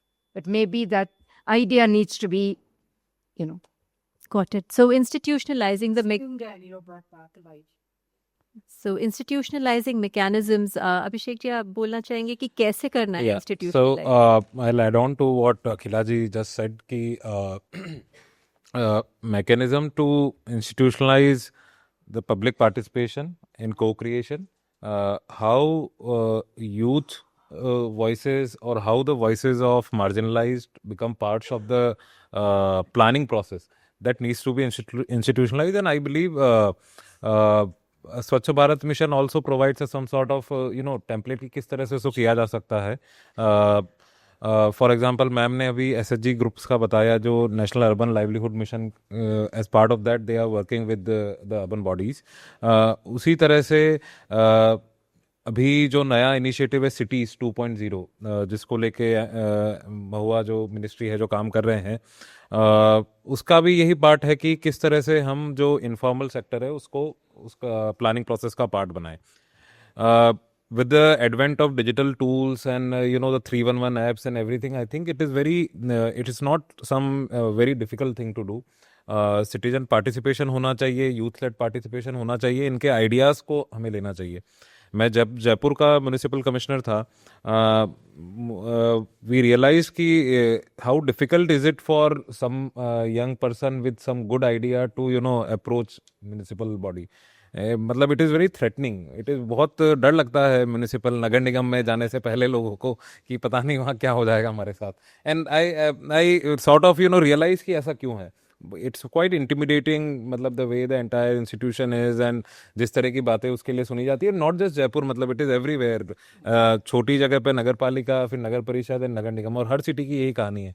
Delhi में अगर किसी को नगर निगम जाना हो तो वो पहले 2 लोगों से पूछेगा कि वहाँ किससे जाना है, किम मिलना है, ये वो सारी चीज़ें. दूसरा जो मेरा ऑब्जर्वेशन है कि डेटा रिपोजिटरीज हमें क्रिएट करनी चाहिए. टूल्स जैसे फ्रेमवर्क्स, आप जैसे PSAF एक फ्रेमवर्क है, उसी तरह से अगर मैं जैसे हीट वेव की बात करूं, मैं ग्राउंड वाटर रिचार्ज की बात करूं, राजस्थान में वो भी एक बहुत बड़ा इशू है. Water availability is also a big issue. Public parks की बात करें तो हमारे पास लोकल लेवल पे प्लानिंग के लिए डेटा होना चाहिए. Data could be satellite maps as well as historical data and all those things, that should be there. State level पे हमें कुछ अच्छे मॉडल्स बनाने चाहिए which can be replicated. We can not expect each and every municipal commissioner और executive officer to understand the importance of inclusivity, equity. उनको नहीं पता है, और उनकी बैंडविड्थ भी नहीं है, वो उनके रडार पे भी नहीं है कि हमें इंक्लूसिव पब्लिक स्पेसेस बनाने हैं या हमें इक्विटेबल एक्सेस देनी है. ये सब चीज़ें उनके, लेकिन अगर आप एक मॉडल बना के उनको दे देंगे कि ये करना है, तो वो उसको वैसा का वैसा रेप्लिकेट करना उनके लिए बड़ा आसान हो जाता है. And by virtue of that होता ये है कि जो चीज़ें हम एड्रेस करना चाह रहे हैं, अगर वो मॉडल इम्प्लीमेंटेबल है, स्केलेबल है, तो वो सारी चीज़ें अपने आप एड्रेस हो जाती है. जैसे अगर मैं अगेन स्वच्छ भारत मिशन का एग्जांपल दूं, जैसे MRF एक मटेरियल रिकवरी फैसिलिटीज़ हैं, अब वो पूरे हर सिटी में वो बन रही हैं. जबकि अगर आप उसको ग्राउंड अप करने की सोचते तो वो शायद कभी टेक ऑफ ही नहीं कर पाता. वो कुछ जगह पे सक्सेस हुआ, जैसे इंदौर वगैरह, और फिर वो इतना बड़ी सिटीज़ में इट बिकेम्स अ बज़वर्ड की सब जगह MRF बनाना है. अब 5-5 TPD के MRF जो है वो हर छोटी छोटी नगर पालिका बना रही है. SHG NULM की बात करी, हमारे यहाँ पे राजस्थान में जो सर्कुलरिटी का कॉन्सेप्ट है 3R का, उसको लेके 3R सेंटर्स बनाए गए थे, विच अगेन जो बड़ी सिटीज़ में पहले बनाए गए. And now what has happened is कि उनको हमने मुख्यमंत्री सद्भावना केंद्र का नाम दे दिया. मुख्यमंत्री सद्भावना केंद्र, 3R centre is now called मुख्यमंत्री सद्भावना केंद्र इन राजस्थान. और वो हर टाउन और अब हर पंचायत पे बनाए जा रहे हैं. तो जो पंचायत लेवल पे जो लोग हैं, उनको तो बस ये लगता है कि ये कबाड़ इकट्ठे करने का एक साधन है और वापस, लेकिन उससे कई सारी चीज़ें और भी जो एड्रेस हो रही है, वो बाय वर्च्यू ऑफ दैट वो एड्रेस हो रही है. तो मुझे लगता है कि हमें स्टेट लेवल पे कुछ ऐसे मॉडल्स बनाने पड़ेंगे जो पब्लिक स्पेसेस को रिजुविनेट करें, उनको पार्क्स को कैसे मोर एक्सेसिबल बनाए, मोर इंक्लूसिव बनाए. तो उन चीज़ों पे हमें काम करने की ज़रूरत है. जैसे NIUA करता है, लेकिन वो बहुत नेशनल लेवल पे होता है, और कई सारी ऐसी चीज़ें होती है जो नीचे लेवल पे रेप्लिकेबल होती नहीं है.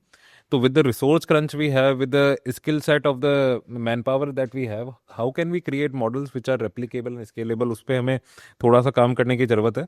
और जो अखिला जी ने कहा, मैं बिल्कुल एग्री करता हूँ कि हमें म्यूनिसिपल बॉडी को थोड़ा रीस्ट्रक्चर करने की भी ज़रूरत है. इन जो 73rd अमेंडमेंट जब मैं आया था, उसको भी आई थिंक 25 साल से ज़्यादा हो गए हैं. I think more than 35 years have passed. और जो म्यूनिसिपल बॉडीज़ का स्ट्रक्चर 90s में जो डिसाइड हुआ था, वही आज तक चला आ रहा है.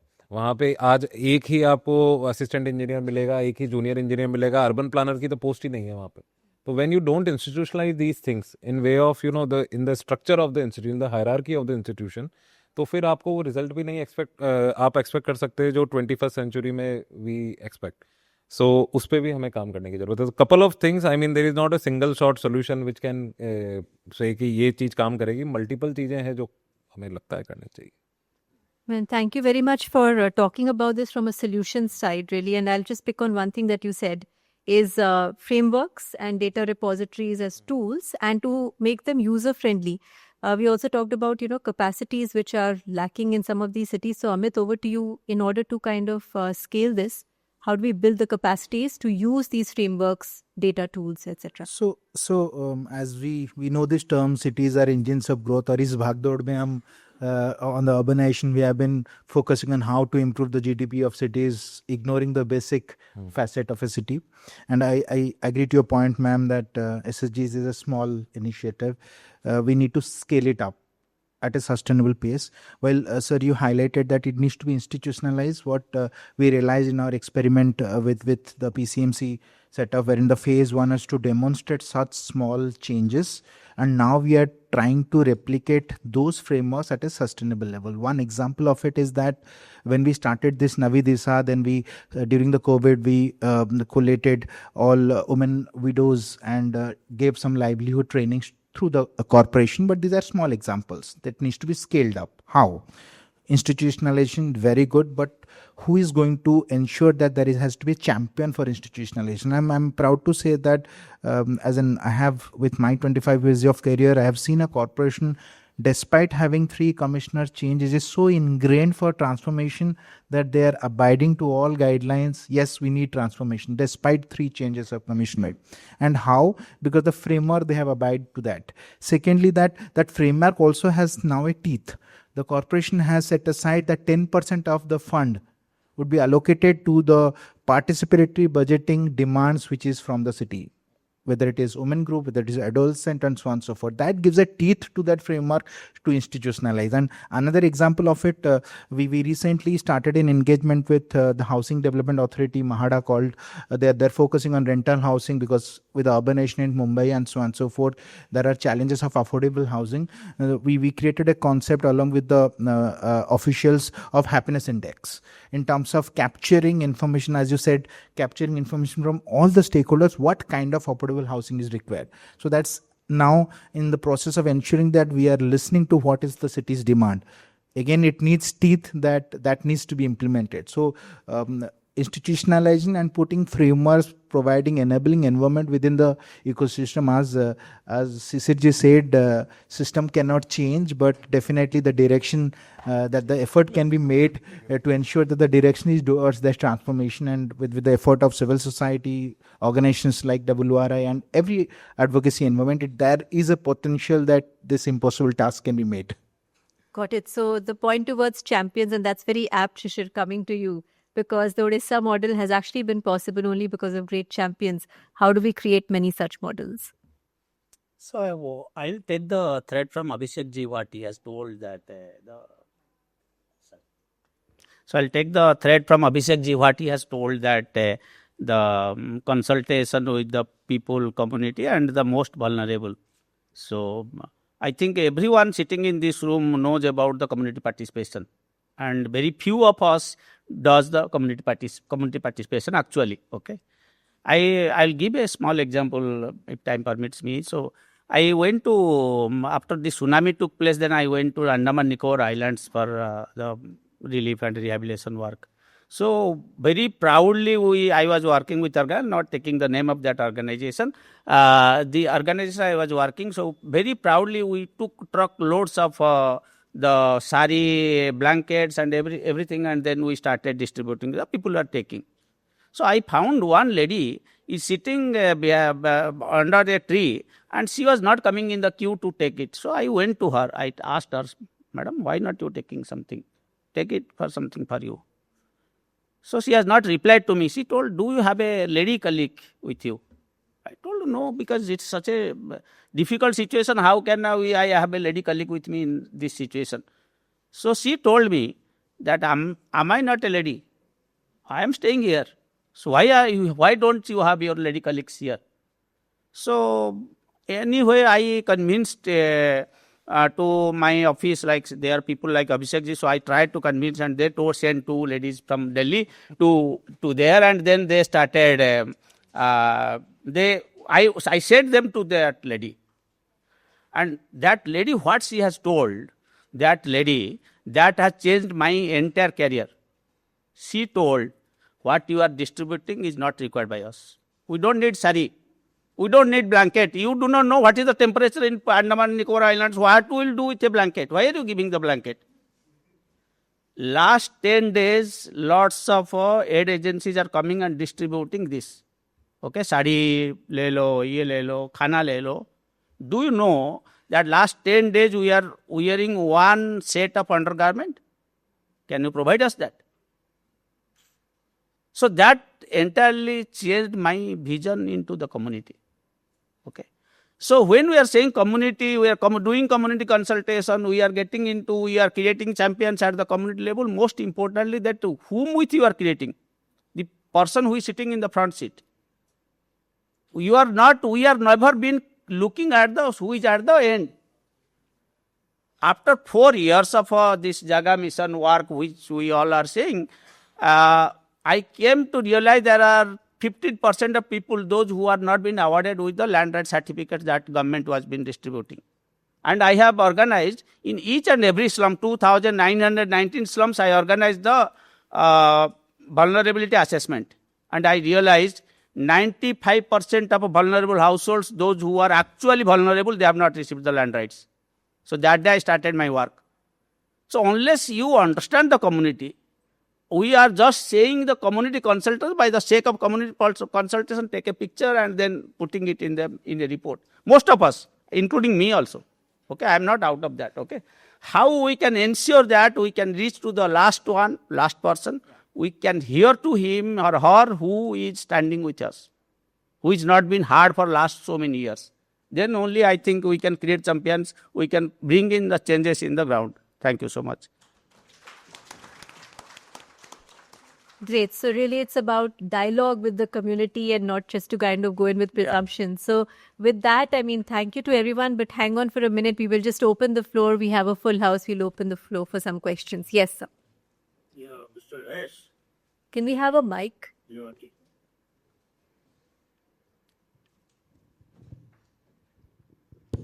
The way you are trying to understand the community and people at the end, one of our ministers say, we will not do what they like. We know what they like. So this is the difference between what people like and what authority or minister like. So why not to make a difference in the mindset of so-called ministers? How can you make it? That's not a problem you have to face. See the most importantly that when you are working in the ground, when you are working for the people, the most importantly the narrative you have created played a very important role. Okay, if you look at this document and come up with this document which has been created by the people themselves, okay, you can go to anyone, he will start first reading it, to understand that what exactly it is all about. Okay, so many of us does not do that, sir. We all, what we do, we try to bring something of our own mind, okay, and somehow our agenda is fixed, sir. We came with our agenda to introduce, why isko karna hi hai. So why then I were consulting with the community, what will do, the minister will do, what will the secretary will do, nobody not doing nothing. Your agenda is fixed. You wanted everyone to be put into your agenda. So that's how we all are working, sir. So somewhere I think there should be a change. For 1.5 years, every time my team came up with a concept note, I told rejected. I don't want to listen anything. I wanted to understand what community is thinking about that. I am not seeing anywhere the community voice in it. Please come up with community voice, then only we will go ahead with the working. You take 1.5 years, there is no issue, but come up with the community voice. And sir, if anybody can change, your secretary can change, your commissioner can change, your collector can change, your minister can change, but community will never change. They will be there. They will continue with you if you have actually been consulted to them. So that's how it takes place, sir. Great. 2 more questions. We have time for maybe 1 or 2 more questions if anyone has any.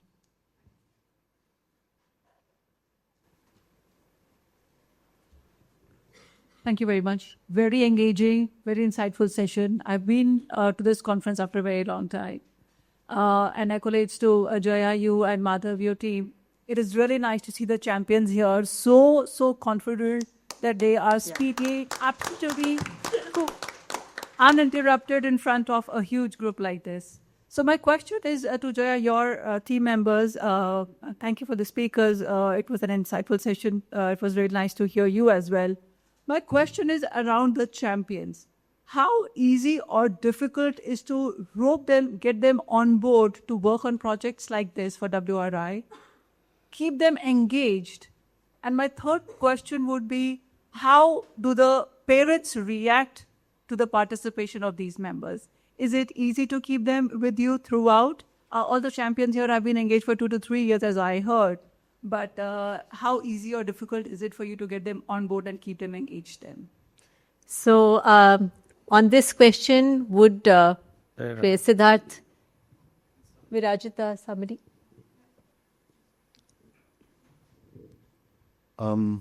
Thank you. I think you've brought up a very pertinent question, which is something that, one thing that I'd like to bring to your attention is that while we say it's a 3-year project, the first 1.5 years of the project was practically spent in building that trust within the community, because you did speak of trust, which is why we work with a partnership model.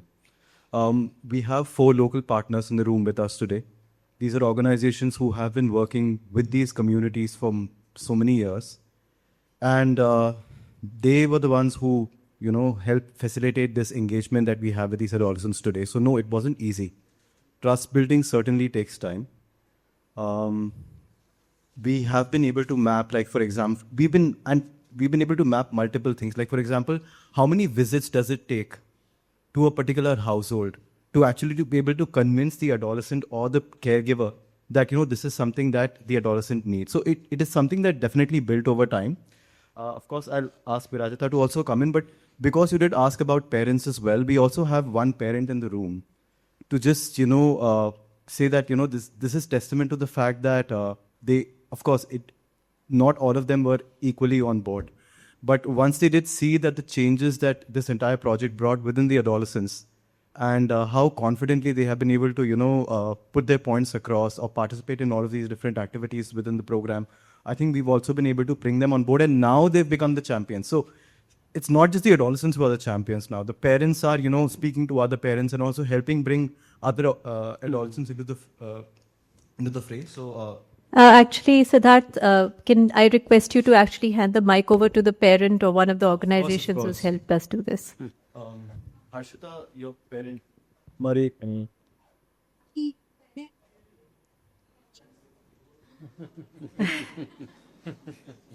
She's a little shy. You're fine. Or one of the organizations, our partner organizations who are here, if they could just speak to this. Hello everyone.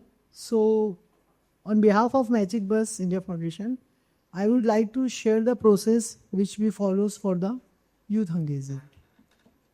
एक regular process के तहत हम लोग communities में need identification करते हैं सबसे पहले, और फिर एक कॉमन पार्क में या किसी जगह पर हम कोशिश करते हैं कि हफ्ते में एक दिन हमारे यूथ्स को बुलाएं और उनको नर्चर करें. अलग अलग एक्टिविटीज़, अलग अलग capacity building events, programmes, workshops हम लोग करते हैं. 3 साल पहले जैसे सिद्धार्थ बता रहे थे, जब ये प्रोग्राम स्टार्ट हुआ तो इसके शुरू के 1.5 साल इसी बात पे फोकस किया गया कि हम इस तरह के यूथ को आइडेंटिफाई करें जो एज ए चैम्पियन हमारे साथ चल सकें, जिनमें कैपेसिटेट हम कर सकें, और सबसे बड़ी बात जिनमें इस बात की भावना हो कि वो अपनी कम्युनिटी में एज ए रोल मॉडल और एज ए यूथ मॉडल वो काम कर सके. सो बहुत सारे बच्चों को आइडेंटिफाइड किया गया, बहुत सारे बच्चों के साथ हम लोग लगातार काम कर रहे हैं. इस पूरे प्रोजेक्ट में अगर हम सिर्फ जयपुर की बात करें तो 500 से ज़्यादा यूथ है 11 से 19 साल का जो हमारे लिए काम करता है, हमारे साथ इस प्रोजेक्ट से जुड़ा. सेकंड चीज़, जब कम्युनिटी के साथ काम करते हुए हम लोगों ने देखने की और समझने की कोशिश की, वो जैसा कि यहाँ पैनल ने भी कहा कि और मान्यवर सर ने भी कहा कि जब तक हम कम्युनिटी की ऑनरशिप नहीं लाएंगे तब तक आप ऊपर से कोई भी चीज़ इम्पोज करेंगे, चीज़ें नहीं हो पाए. तो इस प्रोजेक्ट की जो दूसरी बहुत ब्यूटीफुल बात है वो ये है कि न केवल यूथ को ट्रेन किया गया, उनको समझाया गया चीज़ों के बारे में, बट उनकी ऑनरशिप भी क्रिएट करने की कोशिश की गई. जयपुर की मैं बात करूँगी क्योंकि मैं जयपुर से हूँ. तो हम 2 ऑर्गेनाइजेशन से मिलकर के 50 से भी ज़्यादा पब्लिक स्पेसेस का ऑडिट किया, और ये ऑडिट पूरा हमने यूथ के साथ किया. यूथ हमारे साथ गया, उन्होंने हमें सजेस्ट किया कि ये वाला पार्क लीजिए, ये वाला पार्क लीजिए, ये वाला सार्वजनिक स्थान लीजिए. उसका हम लोगों ने ऑडिट किया, एंड देन फिर हमने उनसे ही पूछा कि बताइए आपके हिसाब से क्या होना चाहिए. एक जो बहुत इंटरेस्टिंग बात है वो ये है कि हम लोगों ने कुछ चीज़ें मान रखी हैं. हम लोगों ने मान रखा है कि अच्छा हरा भरा पार्क शहर के पॉश इलाकों में होता है, अभी पॉश इलाके की डेफिनेशन कुछ और है, उस पर बाद में बात करेंगे। पर जब हम समुदाय की बात करते हैं या छोटी बस्तियों की बात करते हैं तो हम ये मानते हैं कि यहाँ हमारे पास रहने को घर ही नहीं है, बस्ती में हमारे पास कमरा ही नहीं है जहाँ हम अंदर खड़े हो सके, तो सार्वजनिक स्थान क्या हो सकता है? और सार्वजनिक स्थान की जो आमतौर पे जनमान्य भाषा है, में परिभाषा है, वो ये है कि जो किसी के काम का नहीं वो सार्वजनिक स्थान है ना। जैसा सर भी कह रहे थे कि ओपन डेफिकेशन है तो सार्वजनिक स्थान। तो इस प्रोग्राम के माध्यम से हमने यूथ को सबसे पहले ये समझाया कि बेसिक आवश्यकताओं में सार्वजनिक पार्क भी आता है, और वो ऐसा नहीं है कि किसी अमीर कॉलोनी में ही हो सकता है, वो आपकी तरफ भी हो सकता है। ऑफ कोर्स बिना सिस्टम के साथ बात किए, बिना स्टेक होल्डर्स के साथ बात की, ये सब चीज़ें संभव नहीं थी। मैं तो उनके साथ भी हम लोगों ने लगातार डायलॉग किया, और साथ ही साथ इन डायलॉग्स में भी यूथ को इन्वॉल्व किया। तो इसने एक कॉन्फिडेंस, एक आत्मविश्वास यूथ में दिया, और सिर्फ कह करके समझना और करके देखना, इसमें फर्क था। PSF के टूल की जो बात की मेरे चारों एडोलसेंट बच्चों ने, और साथ ही साथ डिज़ाइन थिंकिंग वर्कशॉप्स हुई, बहुत सारे और टेक्निकल एक्सपर्ट्स लोग भी आए। सो सबके साझे प्रयासों से ये यूथ इस लेवल तक आया कि आज अपनी बात इस मंच पर रख पा रहा है। और साथ ही साथ अभी भी हमारी प्रयास है कि एक प्रोजेक्ट का देखिए एक जीवन काल होता है, एक शुरुआत होती है और एक अंत होती है, लेकिन जैसा आपने भी कहा कि कम्युनिटी कहीं ही जाएगी, उस गली मोहल्ले का यूथ वहीं रहेगा। तो हमारी पूरी कोशिश है WRI इंडिया के मार्गदर्शन में कि हम हमारे इस यूथ के हाथों में सस्टेनेबिलिटी देके जाएं इस प्रोग्राम की, और स्केल अप होने वाली है। Big round of applause. Thank you so much. All right. So with this, thank you everyone for this very insightful conversation, for all of you for being here with us, and especially our youth ambassadors who are all here with us today, and our partner organizations. Thank you so much. Thank you, everyone. Please, may I request the panel to stay on stage for a couple of minutes so we could get a photograph. I'd also request the project team and the consortia. For everyone else here, this marks the close of our session. Thank you so much for being here and listening to us. Please join us for lunch, and also I hope that you carry with you this opportunity to collaborate, co-create inclusive urban futures while centering public spaces within that conversation.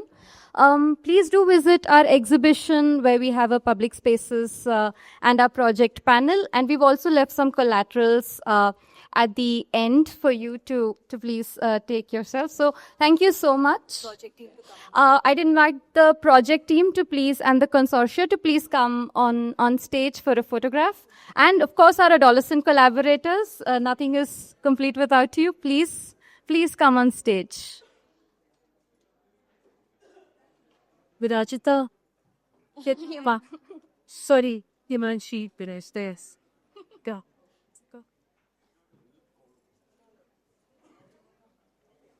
अभी hold Oh, you could also scan the I'm sorry, they haven't put the presentation. There is a QR code. I'd request them to put the presentation so you can download the collaterals.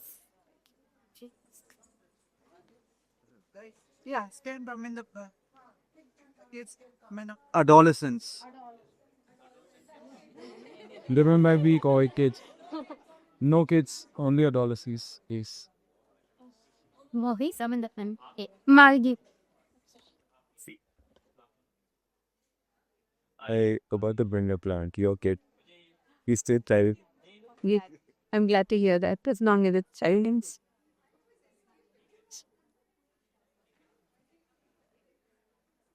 It's a good session. It's a very good session. Great to have these people and the ambassadors come. One day, that photo कोई भी नहीं ले रहा, ले रही है. Who's taking the photo? The guy in the road.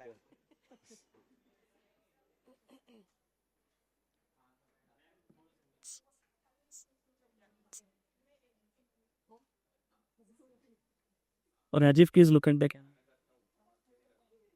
भी कैसे पीछे कितना पीछे जा सकता है बहुत ठीक है